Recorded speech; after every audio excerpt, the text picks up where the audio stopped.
Hello. Oh, helps to have the mic in front of me. Hello, everybody. Sorry about that. My fault entirely. I sent the wrong link out to our interview candidates. But to keep everything on track time-wise, we will get started. We have our very first candidate. Hello. Thank you so much for joining me. Hey, Megan. How are you doing? I'm really well. Thank you. How are you? I'm doing well. Would you mind just introducing yourself and explaining where you're currently studying? Yeah, so I'm going to turn my volume up a second. So I'm Nathan Steinmeier. I'm a PhD student at Tel Aviv University in Tel Aviv, Israel. I'm in their archaeology department, although my PhD is officially in Assyriology. Thank you so much. And how exactly did you get into the field and what drew you to Assyriology? Yeah, so I am very interested in anthropology and sociology, how groups of people adapt and respond to their circumstances, both their environmental circumstances as well as the circumstances from other groups of people, especially in history, because we can kind of see better how that has already played out instead of just how it's playing out now. We can kind of see how, a lot of times we're better able to see what exactly was going on, how this group of people reacted to that. Did that help them? Did that not help them? And kind of see all of these things play out. And because of that, I was always kind of interested in history and in sociology and whatnot. And then in my undergrad, I took a couple classes in ancient history and was introduced to the ancient Near East and Assyriology. And that fascinated me so much that I decided to go on and do my PhD in that. Well, at that point, I decided to go on and do my master's and PhD. Wonderful. Thank you so much. What are your current research interests then? What are you working on for your PhD? Yeah, so I'm mostly working on the late old Babylonian period, more or less from about 2000 BC to about 1500 BC, especially in Babylon itself, in the area of Nippur, so in kind of central Babylonia. That's mostly what I'm looking at, and especially ways that you can look at that from a sociological and anthropological point of view. Because after the fall of Hammurabi, or I guess after Hammurabi's death, Babylon as a state started losing a lot of its territory, and it really shrunk down quite drastically. Although, as we're finding out now that we're getting more and more records, it didn't shrink as much as we originally thought it did. But it gives a very interesting opportunity to look at this culture and this people group as they're facing these new sudden challenges and very sudden shifts of power dynamics across the region, and sudden shifts of ethnographic shifts as well. So that's mostly what I'm looking at for my PhD. Wonderful. Thank you so much. And when you're doing this kind of research, what ancient resources and evidence do you have to work with? Yeah, so I mostly use cuneiform archives. So the written documents that were created at that time. Preferably, I'm using letters, although I also use a lot of administrative documents and different forms of records. And even sometimes I will use the seals themselves that were stamped onto these documents. Those can sometimes tell us a lot about the people of that time and how they were interacting with each other, and how they were interacting with either their king or with their gods based on their names and the things that they find important, and the things that they talk about in all of these different documents. Excellent. Thank you. And you mentioned previously you were looking at ethnographic shifts. How difficult is it to tell things like ethnicity from written and archaeological records?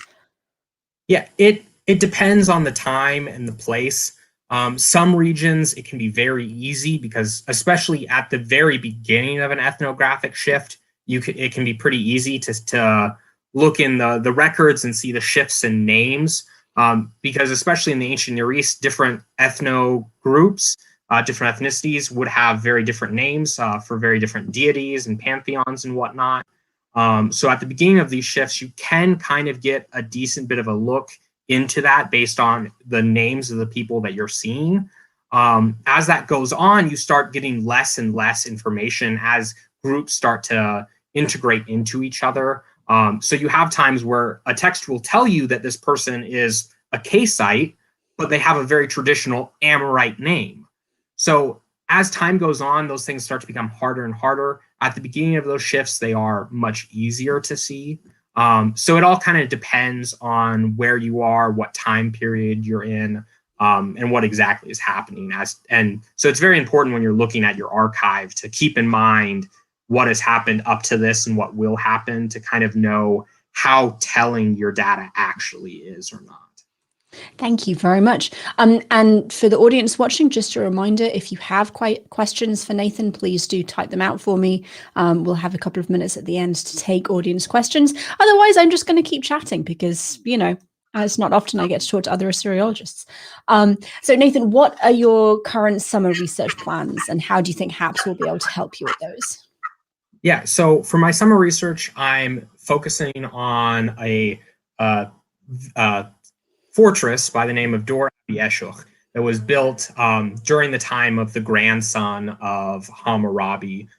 So as Hammurabi's kingdom is basically falling apart and the Sealand dynasty starts being created in southern Babylonia, they start pushing their way north. One of the things that Hammurabi's grandson does to combat this is he builds a string of forts in central Babylonia to try to keep the Sealand dynasty at bay. One of these forts is Dor Abi Eshuch, and it's actually placed in such an area that it's meant to protect the ancient cultic city of Nippur, that for a very long time, Assyriologists thought was completely abandoned during the reign of a king named Samshu-Liuna, who's Hammurabi's son.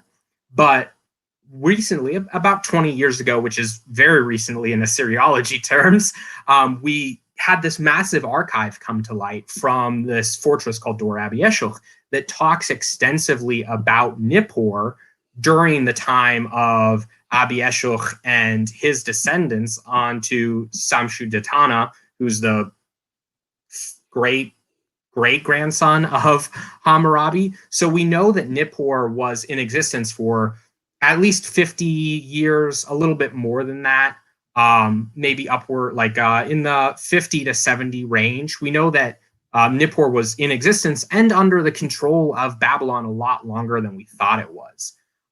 But this also gives us a very interesting opportunity to not only rewrite the history of this period, but to look at the people who were inside this fort at this time, because a very interesting thing happens where Nippur is kind of under attack constantly from the south. So what they do is they actually take the entire cult of Nippur and they move the entire cult to Dor Abi Eshuch and rebuild the temples there. They bring all of the priests and everything and put them in Dor Abi Eshuch.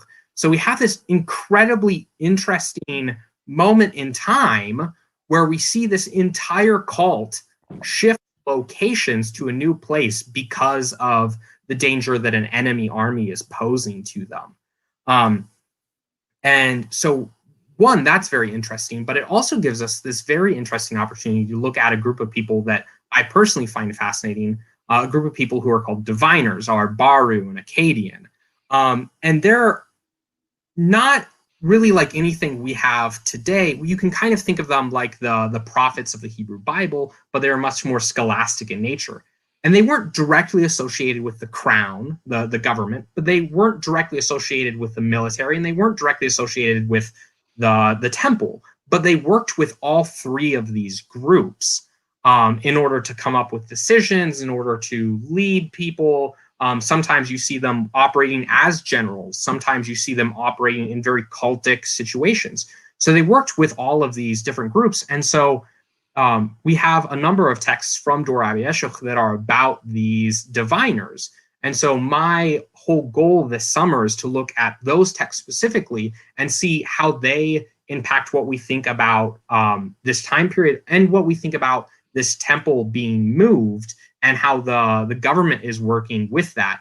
because diviners give us because they're connected with the state and with the military and with the temple, they give us a really interesting, good way to look at all of these things working together, because we get to see how the diviners themselves work with these different groups. That's absolutely fascinating. And I'm also very fond of diviners. So this sounds like really, really interesting work as far as I'm concerned. What are you hoping to get an understanding of how these three groups that the diviners all interacted with worked together, or just look very specifically at the fortress and how the moving of the cult actually played out in real time? A little bit of both, to be honest. Because of the way that this archive functions, we get more documents during periods of time that a lot of things are happening. So during the period of time that the cult is moving, we all of a sudden get this explosion of documents.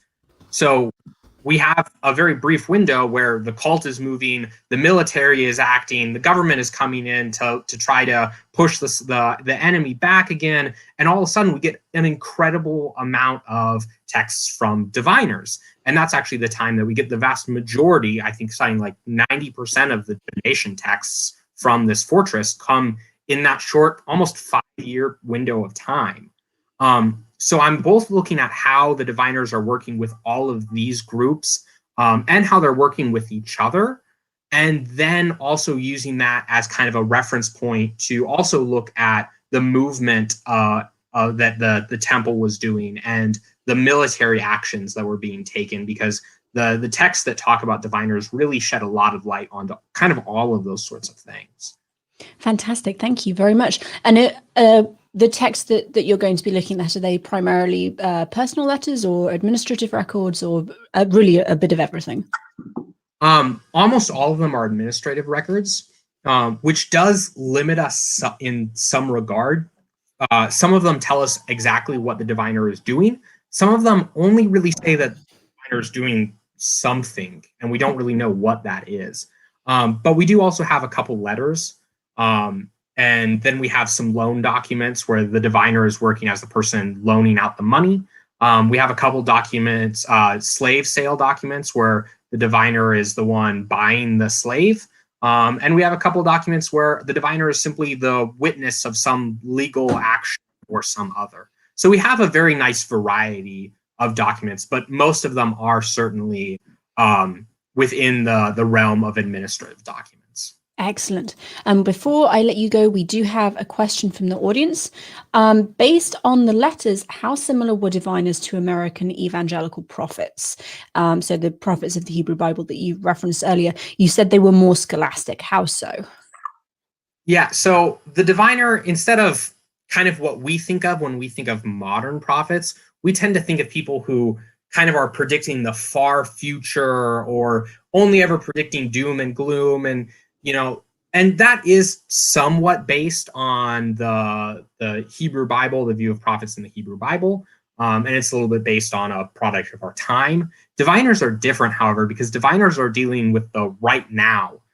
They're not saying there's going to be a war in the future. They tend to do things more along the lines of someone will come to the diviner and ask them a yes or no question of, I'm going to make this trip.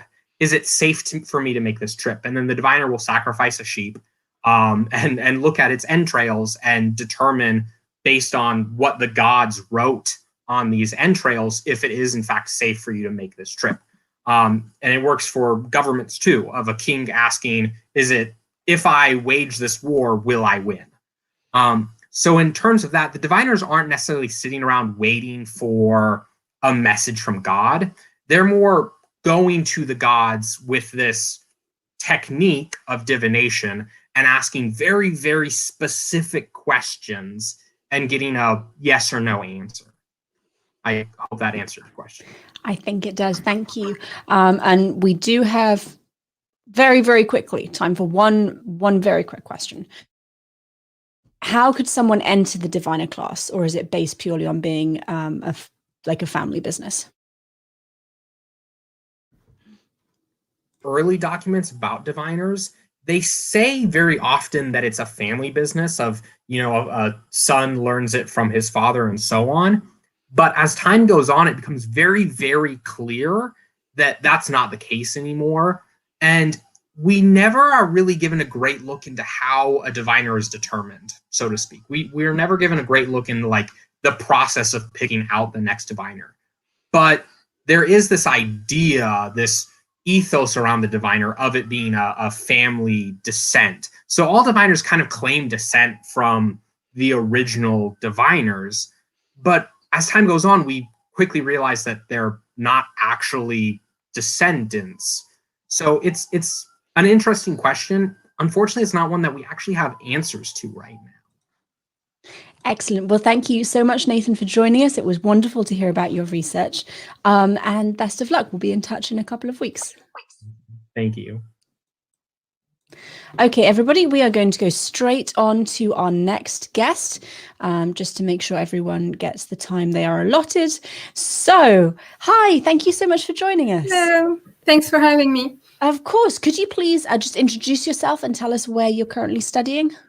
Yes, so my name is Luckna Ayab, and I'm studying Assyriology in the University of Lyon in France. Wonderful, thank you. How did you get into Assyriology? Well, it's kind of a funny thing. Actually, I started by wanting to study Egyptology at university. And in my third year, I had a class on hieroglyphics and another class on Akkadian language. And I really didn't like the hieroglyphs, and I fell in love with Akkadian, so I switched, and there I am. Perfect. That's an excellent answer. I have to say, I tried Middle Egyptian once. I think I went to one class and decided that it absolutely wasn't for me. And then cuneiform just kind of stepped in. Yeah, that was it for me. Hieroglyphs just didn't make any kind of sense to me, and the grammar of Egyptian was, I don't know, non-existent. Not for you. So briefly, what are your current research interests? What are you studying for your PhD? So I study Mesopotamian medical texts, specifically those concerning gastrointestinal illnesses. And mainly I'm interested in the magical treatment, that is incantations and rituals that are used to treat said illnesses. So the texts I study date from the second to middle first millennium BC. Fantastic. Do you want me to elaborate? Or? Yeah, a little bit. We do have time. Thank you. So in ancient Mesopotamia, there isn't really a strict separation between what we call magic and medicine. Instead, we have evidence for two separate professions, the Asu and the Ashipu, which we translate as the physician and the exorcist. But of course, it's a lot more complicated than that, because we have evidence that at least some exorcists practiced medicine and wrote medical texts.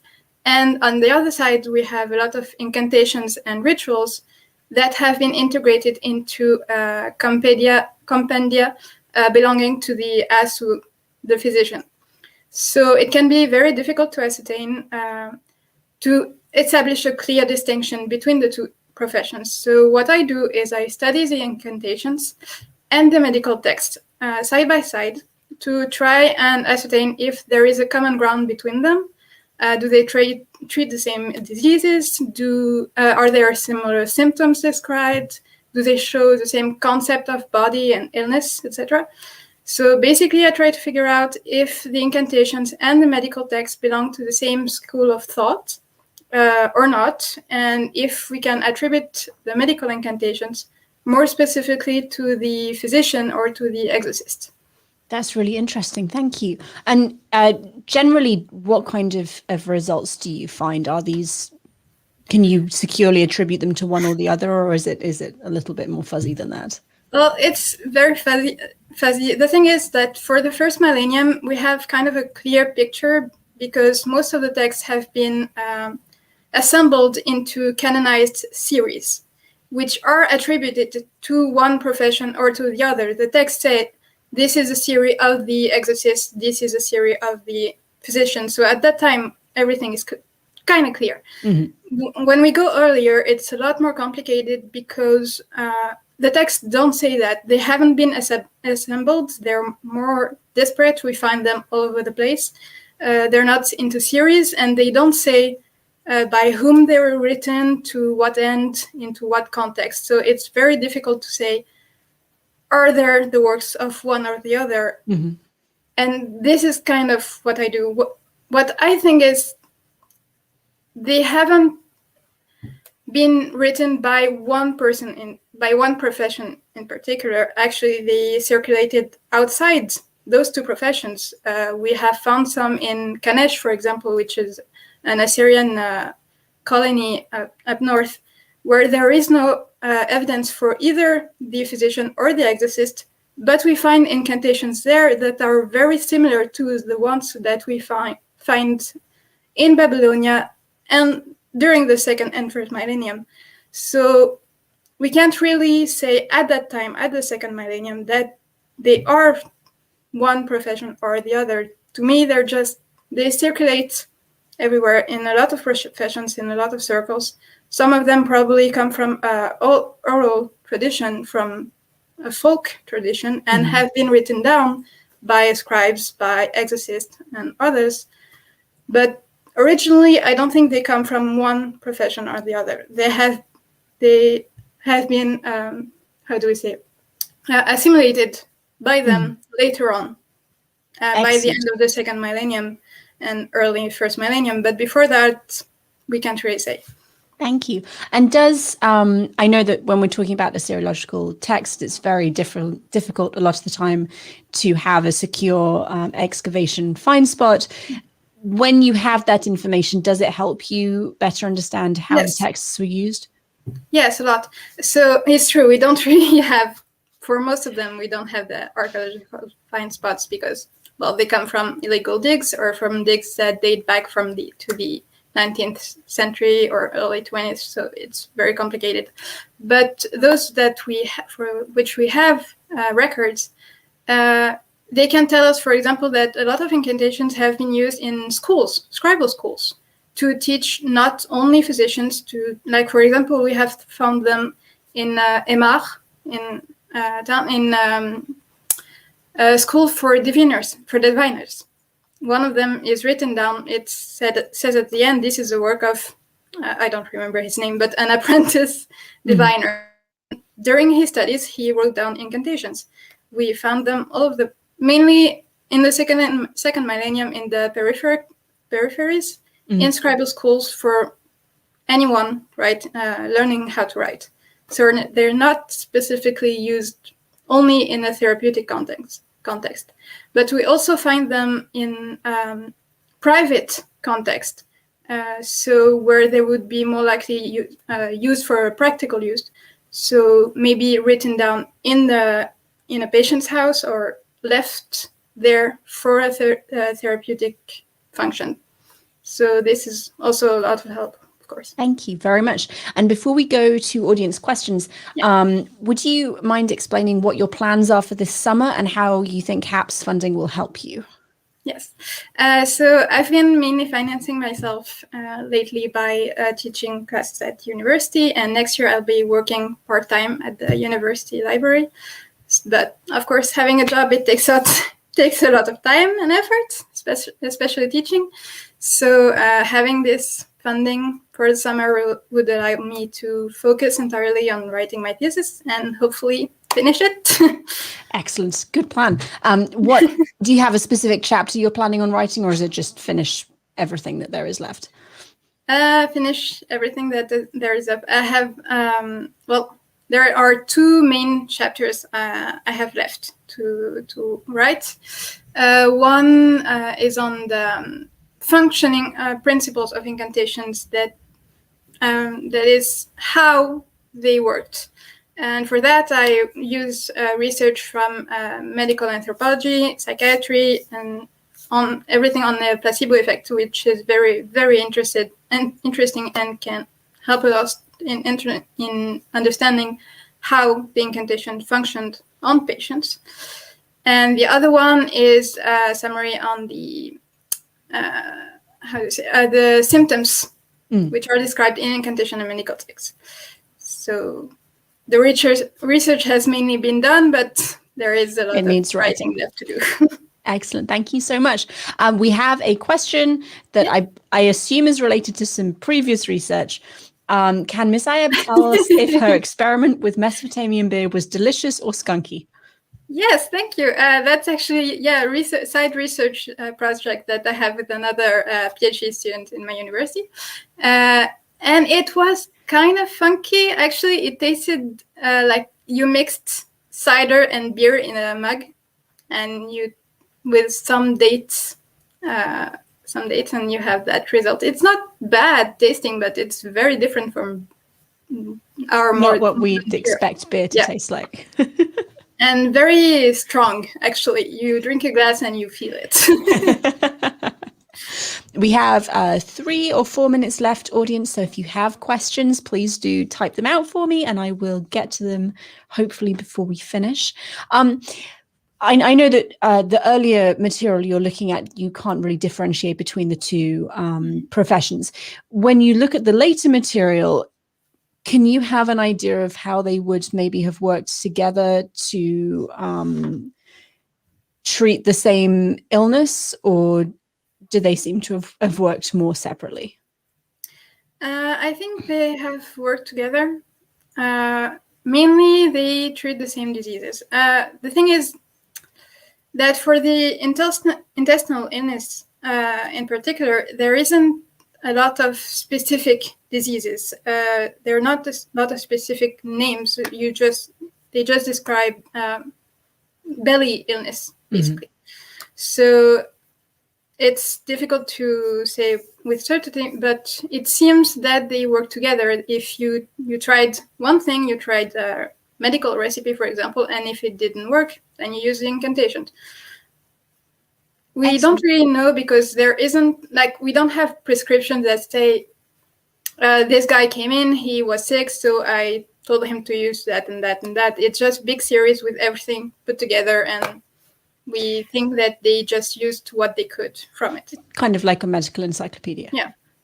So very interesting, but not helpful in really determining the practicalities of treating people. Can you give us an idea of what kinds of treatments these would have been? The incantations or the medical ones? I think we have time for maybe an example of both, if you would be able to.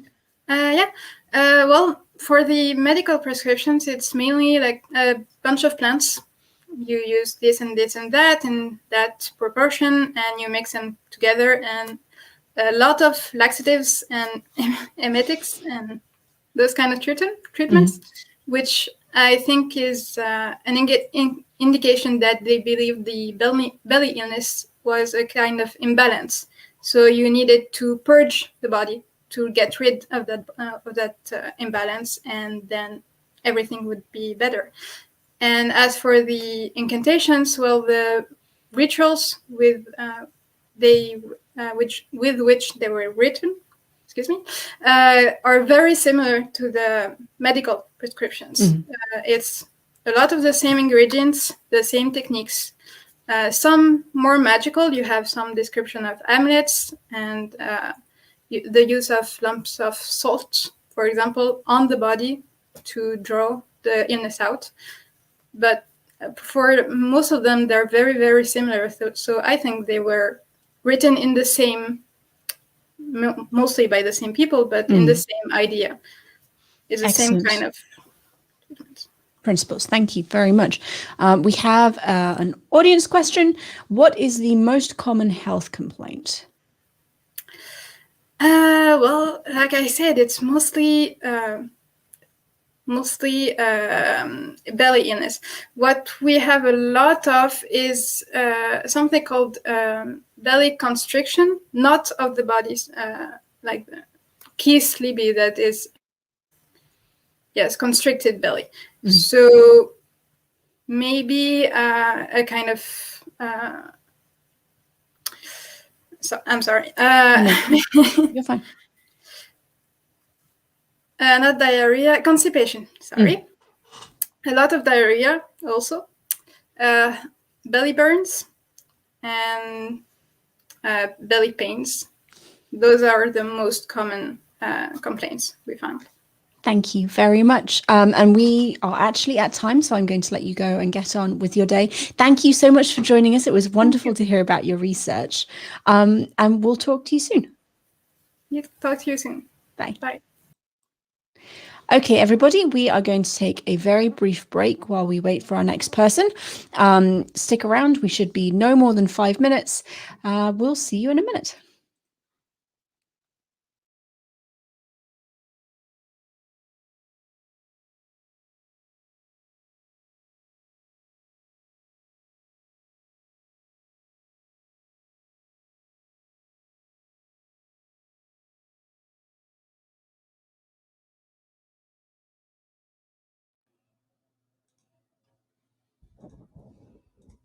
Hello, everyone, and we are back. Sorry for that delay. We had some scheduling issues. Someone cancelled, and I forgot to ask our next guest if she'd be able to move her time up.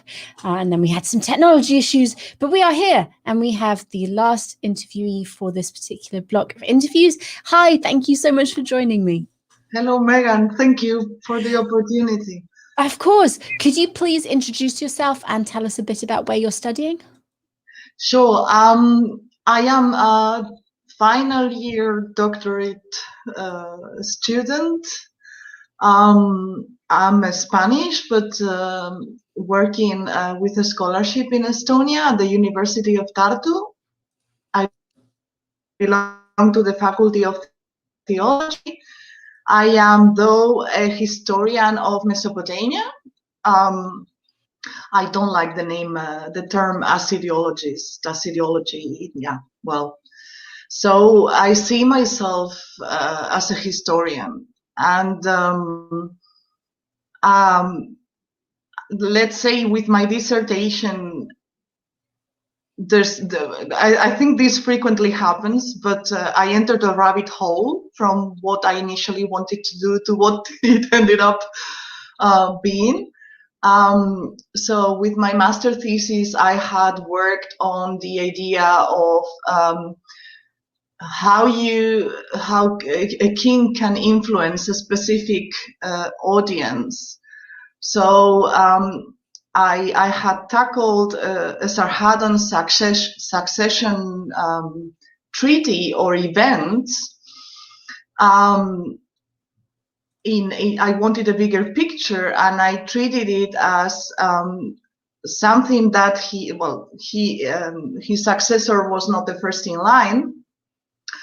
So I realized that through all the textual evidence that we have, he was targeting a specific audience, not just propaganda in general, but someone in particular.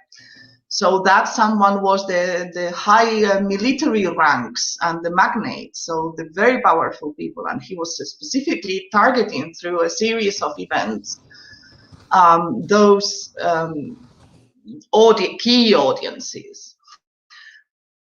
And so I wanted to do the same for the very beginning with my dissertation. I wanted to see whether the first, let's say, legitimation texts that we can see belonging to royal ideology from the 3rd millennium BC were somehow, I could say, something more than just some general understanding, and I could be a bit more specific about the challenges and the things that remain hidden when you are trying to legitimize your rule. But I made the mistake of starting from the very beginning, so from the first textual sources that we have, and those would belong to the end of the preceding millennium, so the end of the 4th millennium BC. And and I entered the rabbit hole because I could see that the theories that archaeologists and also Assyriologists that they were proposing were not satisfactory at all, were based on very flimsy, not solid evidence that we gained from colonial period excavations at the beginning of the 20th century. And I don't know why very well, but we have been bridging gaps with previous scholarship, which sounds very good. And there is also this whole origins of domestication to origins of civilization discourses that we need to keep maintaining. I don't know, but let's say I was unhappy and I couldn't look away. I just couldn't. So I've most of my dissertation will deal with issues, with disciplines that are outside my comfort zone, because I go back to, let's say, the origins of sedentism, somewhere in the 8th millennium BC, cover 4 millennia by targeting specific things, and then I pause so it takes approximately 1 whole millennium until the archives of Lagash to see this idea of palace and temple and origins of city-state, city life, no, the epitome of civilization. It takes us still a long time to see that to see that happen. And my main point throughout the whole dissertation will be on diversity, will be on challenging hierarchy, not because hierarchy or social stratification or inequality do not exist, or that would be unreasonable, but the way inequality may be expressed is diverse itself.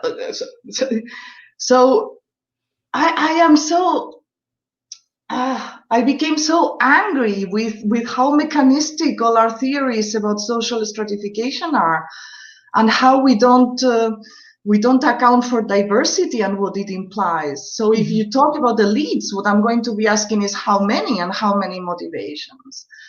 And basically what I have observed is, and I've read a lot about the specifics of archaeological sites for the past decades, but also a lot about anthropology, which, it was unexpected. So one of my main 3 pillars will be a change of ontology from animism. So animism as a social world that encompasses non-humans, towards analogism. I'm using an anthropologist called the Scholar, but not need categories. So we go towards a shift with civilization that mixes animism and analogy, the ability to make correspondences, but in a closer, smaller cosmos, and the beginning of domination. Domination towards anything, any person, whether human or non-human. So that sense of domination, that change, did not happen with domestication, in my opinion, clearly. And there is no clear evidence for social stratification for 4 millennia until, I think, the way we went towards urbanism, is meta-communal aggregation. So we needed, for the first time, to be even more sophisticated than in the past in our alliances, and different groups aligned, and they produced a center, an urban center of gathering and management of resources, and produced a series of strategies to ensure that cohesion was maintained. And all of that happened in the 4th millennium and not earlier. But earlier, we had gained social wisdom through collaboration. So it's not so much I am denying competition, as I think both competition and collaboration work together in the first villages, the first villagers. I'm always trying to think of people, not materiality, as difficult as it is. That sounds incredibly fascinating. No, that sounds really interesting and incredibly broad, and I applaud you for doing it. When you're looking at this kind of very theoretical framework, what kinds of evidence do you have from the ancient world to work with? So let's say, okay, I have divided my dissertation in 5 chapters, and I think I'm going to maintain that. And the first one is introduction, the 5th one is a conclusion. So there will be 3 chapters. And the 4th one will tackle the domestication of time, what I call the domestication of time, and will attempt better periodization of the textual sources and other remarks, other material. I will use iconography sources from seals, from stamps, to reinforce my idea that about animals and control and domination. I will also use the first votive inscriptions on statues, votive objects, and a brief incursion into the royal tombs of Ur. This was Ur. These, I don't know if you're familiar with it, so these were 16 special tombs, and within these 16 special lavish tombs, but surrounded or accompanied by other graves, which we don't pay attention to. But these were, yeah, no, that's going off track. Moving on. So there is evidence in 2 of these tombs, particularly in one of sacrifice, of ritual sacrifice accompanying so-called Queen Puavi. But before that, so for what we call prehistory, or archaeologists call prehistory, and then there are all these periods that I find a bit useless. Neolithic, Chalcolithic, 1, 2, Halaf, Ubaid, according to ceramics and all of these things, which I will try to avoid. And as a historian, I think I can afford that, no? Because I'm interested in okay, Richardson, who is also a historian of Mesopotamia, calls it detecting the troubles, so the gist, the problems that can characterize a period. Okay, so trying to do that. But I am confronted with materiality, and this is something that archaeologists have, I think, idealized, the ability of materiality to disclose social experiences. That's difficult. So I needed to read a lot, because what I'm doing is a huge effort at integration. And not privileging any particular material, although I will be especially tackling stamps and the so-called tokens. Let's just focus on the stamps. From the moment they appear, they are seen as property devices, because they are allegedly, they are supposed to seal a container, a vessel, a basket, whatever, and express through the stamp notions of property. Now, I can't go here into detail, but I do not subscribe to that point of view at all. And I think you have to wait until centralization of politics. For me, it's not even hierarchy, but heterarchy. One of my pillars, one of my theoretical pillars. So you have to wait until the 4th millennium, when we start seeing a conglomeration of resources and the need for administration at a sophisticated level, for notions of property in a legal sense, or in what will lead towards the legal sense of property, start appearing by contrast to public institutions. And a sense of ownership has, one of the reasons why I'm using animism is that you cannot own the land, because the land is alive with all the inhabitants, until the ontology shift has happened. You cannot own permanently, hereditarily, or also these notions of nuclear family that archaeologists try to household as envisioned as individual or family. They need that in order to posit ideas of property and go to the building and do their spatial analysis, and then, but I'm not seeing that. So I'm using all the evidence that you have for objects, for site plans, for clusters, anything that can help me, either with the idea of collaboration, of conviviality, communality, social experience, and rejecting ideas of property, for instance, through these stamps, which for me are linked to identity expression through textiles, by using them with all kinds of surfaces which are invisible, but identity, not property.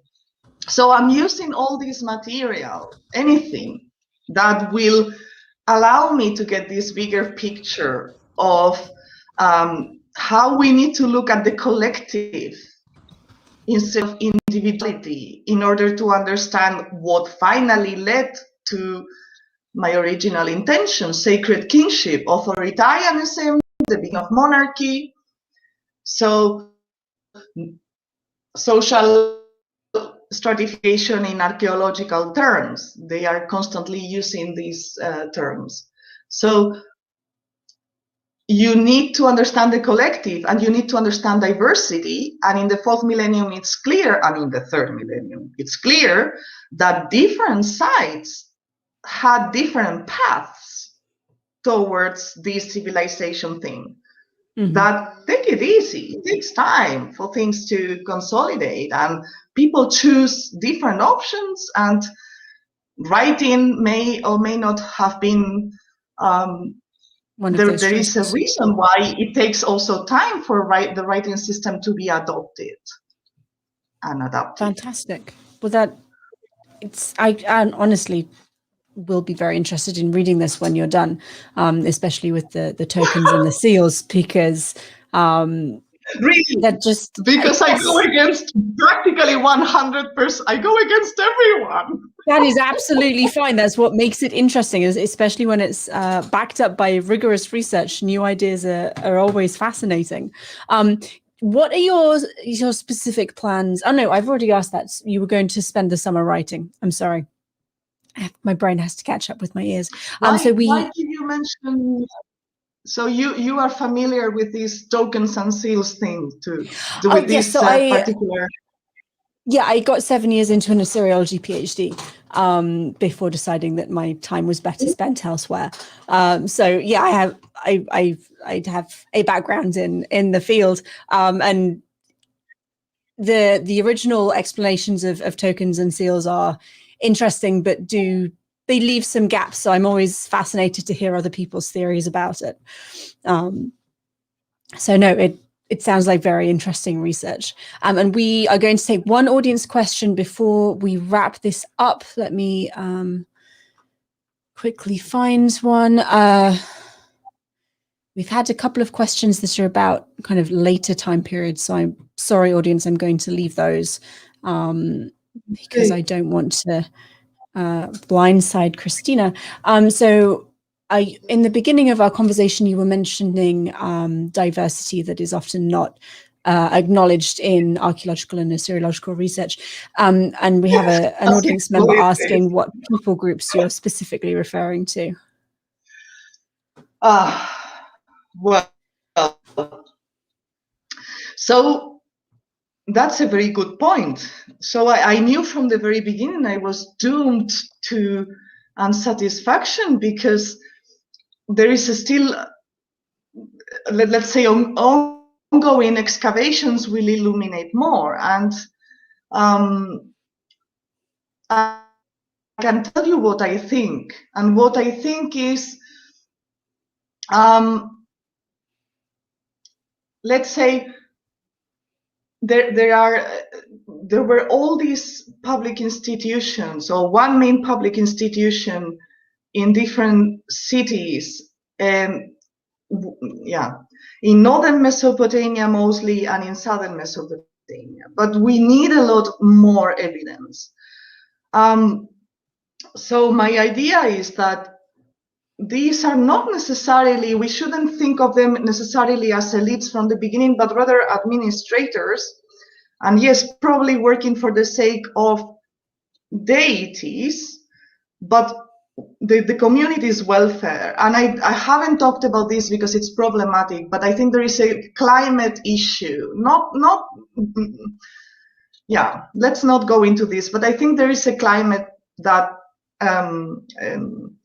precipitates instability, let's say, and it may have favored the Gulf area, the marshland area in the south of Mesopotamia, but caused episodes of aridity elsewhere and caused perhaps as an initial reaction a small-scale migration. But eventually I think there was a strategy for certain peoples to aggregate. And so elites would be, with time, there would have been room for certain individuals and certain groups to capitalize on what until then had been coordination. And at that point, yes, I can see someone operating to start that there would have been tensions and conflicts if growth happened. This would have led to too many either lineage-based clans, too many authorities trying to control the whole kibosh. And so room for particular individuals could have been possible who try to put order. But I don't want to go to Gilgamesh's stories or this kind of thing and say it's an the elder council versus the young people, or it's how? How can we know? And we need a lot more evidence. I don't know if this is a satisfactory question. There is no satisfaction. So we don't know, and we need more evidence is always a satisfactory answer. People are very, very used to us saying that. I also don't think trade. Yeah, but this is also a very specific pet peeve of mine to also see trade as a deus ex machina. And I don't think trade is important, don't get me wrong, but not the key to understand socio-political changes. Anyway. Well, Christina, I'm going to let you go. Thank you so much for being flexible and for joining me earlier than we previously agreed. Thank you for talking about your research. It sounds absolutely fascinating. And I'll be in touch in a couple of weeks. Okay. Thank you for having me. Anyway. Of course. Goodbye. Thank you. That was Christina. And if you didn't find that interesting, then I don't know what to tell you. All this stuff is fascinating. I know we had several questions for her. I'm very sorry they didn't get asked, partly because of time constraints, but also because she's working in a time period much earlier than someone who would be able to adequately answer those questions. So I took an executive decision and skipped out on that one. So my apologies. But thank you all for sticking around. I'm sorry about the brief technical issues we had. I will be back at 1:20 p.m. That is 2 hours from now to do the last 4 Assyriological interviews we have scheduled. So please do come back, join me for those, and have a lovely afternoon.